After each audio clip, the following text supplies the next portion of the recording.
Let's see, good morning, everybody. This is kind of just a update, like right now. I'll put it up in a few minutes.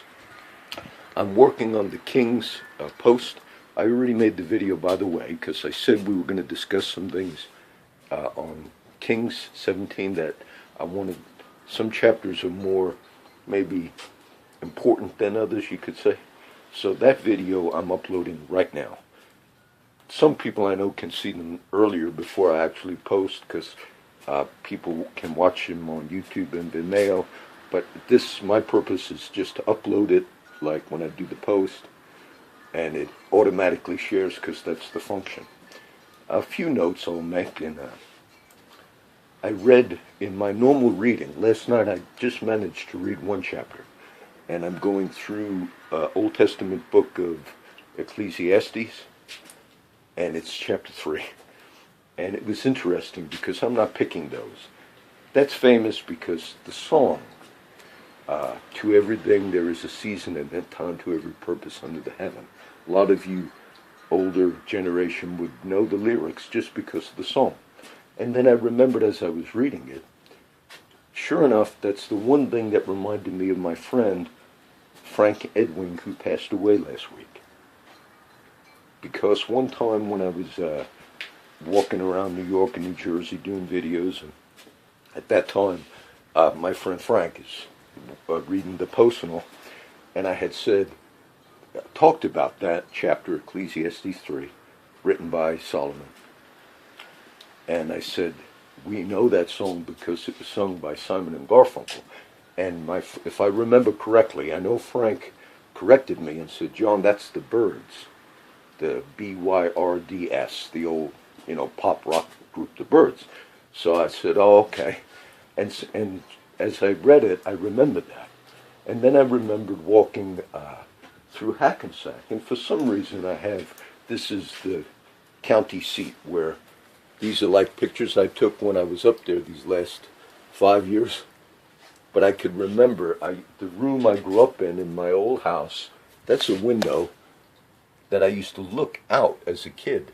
And now when I go back and I'm in that old room, you look out that window from North Bergen, New Jersey, and that's Hackensack you're looking at the bottom of the hill. And I did walk from my house all the way to Hackensack, which it's maybe, I don't know, 8 miles, 10 miles, something. I've also walked from my house in North Bergen up to the George Washington Bridge, and let's see, these are Brooklyn Bridge. And I walked all the way into New York City. A few times I did that walk as well. But I remember for some reason, I always remembered that one walk over the Hackensack Bridge more so than the others. And so it was interesting because all that was just kind of coming together. And last night I watched on the news. I am watching the news, sadly. But I caught the Fox show. Look, you guys know I watch the liberals as well, the regular news as well. But Tucker Carlson, I'm familiar with him for a long time. He's got a new show on Fox News, and it's quite popular. The more conservatives, you got Sean Hannity, Laura Ingraham, Tucker Carlson. So he tries to have guests on and, put them on the spot. He's that type of, news guy. So he had a black state senator, and if I remember, this man is from Missouri. I didn't research it, but I'm remembering from watching it. So he was on the show because I guess when the Senate met, the state Senate, which he recently was elected as a Democratic senator in that state, they had a picture of him there in the assembly floor of the state Senate, whatever state it happened to be. And during the Pledge of Allegiance, he had his hand up, sort of like the Black Power image. And you saw him there in the picture they showed you, and he's wearing a suit. And of course, I could see how many, when they looked at that, it's like some white people would maybe like have anger. Some would have fear, whatever, the rise of radical, what that sign historically represented. I remember George Foreman at the Olympics. I liked George Foreman and his rise, I used to watch boxing a lot.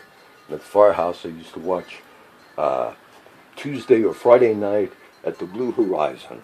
And it was like free boxing out of Philadelphia, famous historic boxing ring, Blue Horizon, I believe. And I used to watch the Tuesday night fights or whatever it was. And the guys at the firehouse knew John likes to watch fights. So, and then one day they said, George Foreman's coming on. I said, George Foreman? Like we didn't realize he was making a comeback at that time in his career. Sure enough, it was him. And I was blessed to get to watch his comeback on all those fights for free. Of course, he gained the title again. Miraculously, he knocked out Michael Moorer. Michael Moorer was a good fighter. I remember watching him. But he caught him and knocked him out and gained the title. He also fought some old-timers. But Foreman, during the Olympics at that time, the famous Olympics where Foreman and others, the U.S. boxing team was a great team at that time, whatever year that was. And then you also had Holyfield and stuff. But you had some Olympic athletes doing the Black Power sign. And it was very offensive to many. But then you had George Foreman holding up the American flag. And he got a lot of flack for that. Because his people, if you will, said, you should have stood with us. And I heard Foreman speak on that once. He said, I wasn't politically active at that time. He said, and I just did it like proud. So this state senator that Tucker Carlson had on, had that, in the suit you see him holding his hand up. Now Tucker Carlson, he could have tore him up. And then he had him on. But he showed up like in a sweatshirt. And it said something about Black Lives Matter, something I forget. I'm for the black man. But then as he began interviewing him, I could see Carlson realized that this young black man, who's now a senator, was not really, politically savvy, if you will. And he said, and so I want to ask you, why are you for, and why don't you raise your hand, or why don't you put your hand over your heart during the Pledge of Allegiance? And he said, well, because the part that I object to, he says, is the phrase liberty and justice for all. And Carlson rightfully said, so you have a problem with that ideal?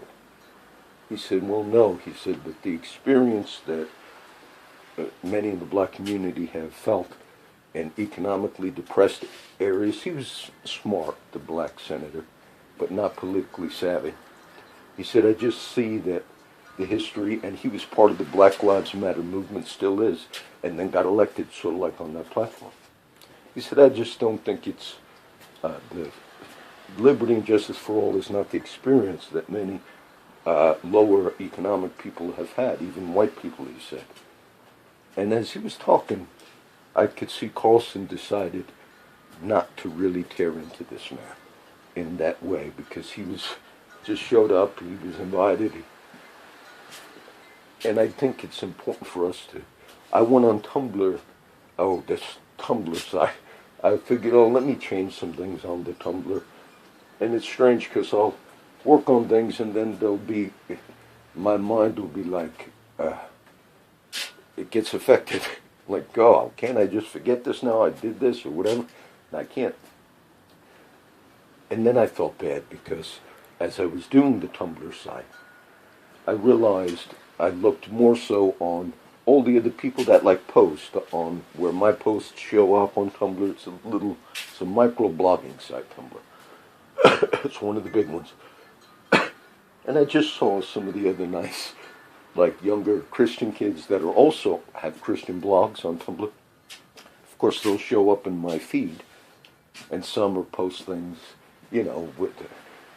and a young girl, I don't remember her name, I saw her site, she says, I'm just a young 20-something Christian and I love Jesus. And then I saw all the young kids that are just on fire for the Lord. And I felt bad because some of my posts are so strong. And I understand that there's that generation of kids that are just in love with Jesus. And I felt bad, guilty, I don't intend, when I get real rough on these posts, my intent is not to kind of hurt these young kids. And that affected me in a way. So this is just a little, I wanted to make those few comments. I don't want to teach the thing on Ecclesiastes, though I did read it. But in that particular chapter, chapter 3, these are going to all get tagged to maybe tomorrow's post. I should have the Kings 17 up tomorrow. But he's looking at the vanity of life throughout the whole book and Ecclesiastes. And he says, he says he sought to learn, he sought to know, he built, he did all these things, and he was just viewing the condition of humanity. And one of the phrases that's famous in that book is vanity of vanities. Everything is vanity. Now, that perspective he had, where he was at that time in his life, successful, the wisest, richest king, okay? And Jesus uses Solomon like he quotes Elijah on this post I'm doing now in the Gospels. And he just looked at the whole day. I had a friend that told me a few weeks ago, and it's not first, I've had others, and they said, well, today I have to struggle through every day. And then I look at some of my friends that their whole lives that struggle with addiction, and that's the big addiction where I live, other things as well. And there are times where they're clean, not doing anything. And I know, because they've told me, said, I want so much, that's it, I'm tired of it. And then oftentimes later I'll see them back in that cycle. Now to them, in those moments of honesty, their lives have been spent through that cycle. The thing that Solomon's talking about in that particular sense. Vanity of vanities, all is vanity. And when I heard a few friends make statements about, it's just another day, I got to make it through this day. And I often think, today it's cold, fine. It's going to be in the 30s. Those of you in the north and all, it's the problem we're having here is like 2 days ago it was so hot, and we go from 80 to freezing. It's supposed to be in the low 20s or mid 20s. I don't feel like it, but it's supposed to be that. And I watched the weather, and it went from 80 down to 30, and we've had cycles of that.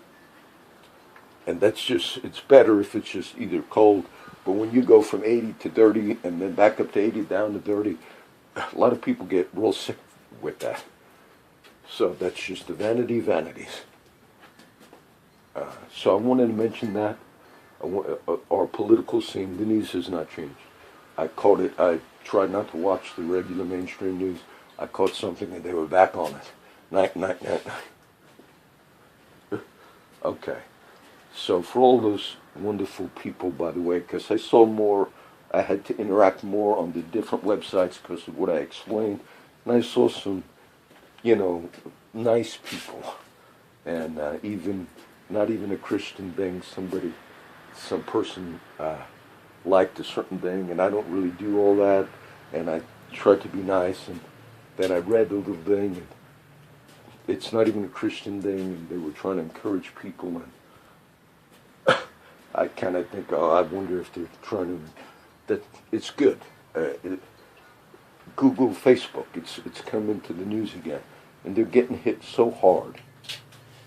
Google and Facebook are the two giants of tech. And 80% of all money, income from the tech industry, I believe it's between those two. And then if you talk about the income and the investments made all throughout the world, that's almost 30% when you talk about stock, and that's what statistic I heard. How accurate it is, I don't know. And they're getting a lot of flack. By the way, Tucker Carlson hits those companies very hard. And the thing to remember, they honestly, at times, I've seen this with Google a lot, they certainly do use their political views to skew what you search for and all. This is true. A lot of times I'm searching Fox News or CNN or whatever. But whenever you search Fox News and then hit it, oftentimes the first few things that come up, or right after the Fox News thing, is negative stuff on Fox from Media Matters, very liberal sites. And so I know that they do that because a lot of these, in the tech industry, they hold political views, and sometimes they, if you will, discriminate against more conservative views. So I know that's a fact. But the thing private companies, which are public companies, but I mean they're not representatives of people, they really can do what they want. See, Facebook, Google, and these, at this stage of the game, they don't need any of us. Okay? As a collective whole, yes, they do. There was a conservative guy that does teachings and all, and, more prominent than our stuff. But I remember he was on a few months ago on one of the news shows, and he was mad because certainly YouTube did discriminate against whatever videos he's making. And he showed all the statistics, and he was mad, and he said, and then I saw some others say, and our videos get a lot of hits, and we're conservative, teaching, and they were just fighting. And they said, and plus they're losing revenue. Look, if they wanted, they could just, every political view they don't like, if they wanted, they could just say, forget you guys. Facebook doesn't need any of us. Okay, they're trying, and I read the things from Mark Zuckerberg. I really think Mark Zuckerberg is an honest, good person, okay? Because I've read things about him. And at one time in the development of Facebook, he could have trended away from, being so involved in Facebook. But then he realized at a certain point, though it is making a lot of money now, but he realized, no, he saw it more as a mission. And if you watch that famous movie about it, which was a good movie, I forget now, but it covered the story of Facebook. And then I somehow friended him, not friended him, but liked one of the things. And so sometimes I'll see his posts. Zuckerberg himself will post, gets a lot of, and they're all, and I remember thinking, the calling of Jewish people in the Old Testament was for a platform where the oracles of God could go forth, all right? It's interesting. And in a sense, a lot of the Jewish history I cover. When you cover the New Testament, you cover Scripture. And I thought, God certainly can have callings on people. And in this whole debate of whether or not people are discriminating against other people, for the most part, I think that though most of them are on the liberal side of the aisle and all, they don't have to give a voice to any Christian if they did not want to. They could just say, yeah, we're not going to give voice, we're not representatives or whatever, they do that. So I just feel like we got to be, in this whole debate, I understand how many liberal people, when you heard me go off on that whole thing about the border thing and all, and the reason why I could see that some might scuttle the chances for the dreamers. Some true liberal-minded people might scuttle it, meaning not get something on it, because they want to win against all their viewpoints, whether it's against a wall or whether it's against the thing. And the reason I know that some of them, though they feel sincere, but I know they've used certain things as political, and that's why I explain that. Because many who made arguments against the wall made them rightfully in the sense of it does not show an openness to people that are seeking help and all. And that's why I made that argument. I said, but yet many of them said we want more guns and more border patrol. I said, what message is that send? They just don't think through it. So even if they're sincere in the ideological arguments they're making, they got to be careful that their arguments are not really taking precedent over the people they're claiming to advocate for. They have to be careful. They just don't want to win in a political thing, meaning DACA or nothing. which is a very untenable argument.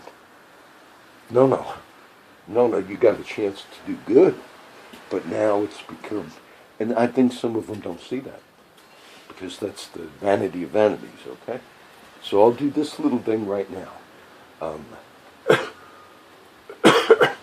I'm not sure what the news is today. I didn't check it. I wanted to do this update. I think those were the few things I wanted to hit. But there's a season to everything. I even wrote some little notes on an upcoming post. I forget which one is coming up. I just wrote some after notes about from the statements of Jesus in John's Gospel. He said, "The night's coming where no man can walk. Walk while you have the light." These are two statements from John's Gospel that I just threw in somewhere. I wrote them already somewhere. It's coming up sometime. He said, "Walk while you have the light, because the night's coming when no man can work." And there are cycles in your life where the night comes, where you cannot think, you cannot, okay? And when that time hits you, no man can work. And so during that period, you just, today I'll survive. My friend said the statement, it's today I'm going to live to make it through a particular day. But that concept that I just shared, it fits with Ecclesiastes, because it says, to everything there's a time and a season. Okay? There's a time to be born and a time to die. There's a time to gather stones, time to cast them away, time to build, a time to love and a time to hate. And the great preacher, Solomon, he noticed there were seasons. There were time periods of things. And then you navigate. And when you have that time period where you can function, or teach, or write, or pray, you grasp that prayer time. Sometimes I'll know, okay, Monday was prayer time. And I'm grateful for that particular opportunities I have. And then I know, okay, now it's today will not be a good day. Never is. Just the mind. But you say, no, I'll get my prayer time in before the darkness comes. Because when the night comes, you're not going to be able to work. You're not going to be able to do anything. And that's the condition of humanity. That's the condition of humanity. So some of my friends, just for maybe an hour or so yesterday, all my friends, and some that have struggled. They had seasons where they were doing good, and they just recognized, some of them recognize, this is my life. And homeless, difficult problems, they'd learn to live with that. And so I look at times, I don't judge any of them, they're all my friends. And I say, look at the condition of humanity. And it's not wrong at times to make that observation that Solomon made. It's all vanity. It is. Now, at the end of the book, I understand. He's going to give us, I'll comment on it someday. But at that particular time, he's perceiving everything. Successful, all the money, everything that you could accomplish, even his wisdom, the things he learned. Said he gave himself to folly, to hedonism. And he said, it is all vanity. And he said, even all the education that he obtained, the wisest king Israel ever had, he said, and then when the wise person dies, he leaves things to whoever. Everything he accomplished might go to the fool. He said, it's vanity. So that he makes a statement, much learning, they said that to Paul in Acts, much learning doth make me mad, but Solomon makes this statement, and even all the learning that he did, said it's great. The condition of man, how do we explain it? How do we tell Brianna Wood's mother, who is now distraught for over a year now or so, night and day, because of the brutal murder and abuse of her beautiful daughter, who was murdered here in South Texas. And her body was dumped off of a highway called 666 in a shack. And so now, for the rest of her life, she will struggle in tremendous grief, day after day, night after night, non-stop, and then she will struggle to even get to a point where she might be able to forgive the people who not only murdered her but desecrated her body after she. And we understand wickedness and evil comes. We understand it, okay, as Christians, where it comes from. But you look at it, and you say, what kind of existence for those who's 20? How many died in the last life? What do I think about that? I mentioned this. I'll mention it now because you're going to see this in a minute. Hawaii had, quote, an accidental nuclear warning that went out that they were under nuclear attack. Mark my words, that was no accident. Mark my words, that was no accident. You say, and I don't know if you thought about that. Then what happened in Hawaii, this is kind of top news if I'm doing any. So they said a text went out, the emergency warning went out to the whole island. We're under imminent nuclear attack. At this time in our history with North Korea and all, it's something that could be very believable. They said this is not a test. And then it hit like 8 in the morning, I think, like on a work day. People were running and hiding, and the whole island for about 40-something minutes was blasted. We are under imminent nuclear attack. And after a little under an hour, they managed to correct it and said it was a mistake. Now, this was not a federal agency that did this. It was the state of Hawaii, if you will, that their emergency system. But the answer they're giving the public is this. It was during shift change, and somebody accidentally flipped the switch. That's not what happened. What happened, John? For whatever reason, in the environment we live in now, and people that are mad, and some that have went overboard and acted out, for whatever reason, I'm not saying it was an anti-Trump, pro-Trump, but somebody with some motivation, because I cannot believe that it's just a switch on the wall, okay? There has to be a process where it's just not an accidental thing for something like that. And that could have launched a real all-out World War III, because if that warning went out and was believed in Washington, and this happened once many years back with Russia, where the false alarm that Russia was launching. And this one incident in Hawaii could have launched us nuking North Korea. It could have done it. And so this isn't just like, oh, somebody accidentally did something. And they're investigating it. And I believe something else. And this ain't the first time we've had, and the government could lie later on. They never gave a really good resolution why all our naval ships were being accidentally run into this last year. All right. So to all you wonderful people that I saw on various sites, and young Christians and all, it's so good to see that. Okay? And when I'm really hard and stuff, I hope they don't even watch those. But for this one, yes, you guys are doing a wonderful job. All those little Christian bloggers that I saw that might somehow run into me or see me on these different sites, you're all doing like such a wonderful job, okay? All right, I'll bless everybody. That's it.